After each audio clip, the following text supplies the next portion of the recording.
सिद्धार्थ के जाने के बाद बिग बॉस ओटीटी प्लेटफॉर्म भी सिद्धार्थ को ट्रिब्यूट दे रहा है। सिड की कुछ पुरानी अनकट वीडियोस जो है वो शेयर की जा रही है, जिससे कि यादें ताज़ा हो जाती है कि वो कितने बेबाक थे।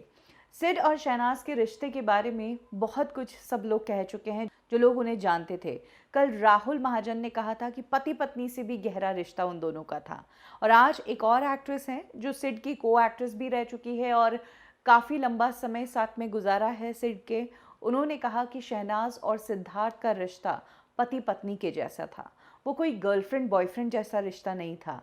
ये रिश्ता वैसा था जैसा सोनी महिवाल का होता है, रोमियो जूलियट का होता है। सिड और शहनाज भी वैसे ही थे। मैं उनके प्यार की फैन थी। ये एक्ट्रेस और कोई नहीं बल्कि पवित्रा पूनिया है, जिन्होंने सिड के साथ में लव यू जिंदगी नाम का सीरियल किया था और तब दोनों के नज़दीकियों की खबरें भी आई थी। बिग बॉस ओटीटी में पवित्रा पूनिया हिस्सा ले चुकी है और तब सिड आए भी थे गेस्ट के तौर पर। और पवित्रा, जो कि सिड को इतने लंबे समय से जानती है, उन्होंने सिड और शहनाज के रिश्ते के बारे में ये खुलासा किया है। पवित्रा ने कहा कि आज मैं शहनाज को देखती हूँ तो मेरी रूह कांप जाती है।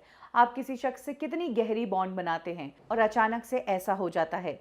मैं ये नहीं कहूँगी कि सिड और शहनाज गर्लफ्रेंड बॉयफ्रेंड थे, वो किसी पति पत्नी से कम नहीं थे। पवित्रा ने बताया कि वो सिड और शहनाज के जोड़ी की फ़ैन थी, उनके लिए पागल थी और उन्हें उम्मीद है कि शहनाज इस कठिन टाइम में मैनेज करेगी, वो खुद को संभालेगी। पवित्रा पूनिया ने कहा कि जिस वक्त उन्होंने सिड के साथ सीरियल किया तब उनके अपने इश्यूज़ रहे। वो कहती थी कि सिड मेरे सीनियर थे, लेकिन मैं कहती थी कि हीरो होगा अपने घर का, मैं उसके साथ सीन क्यों दूँ।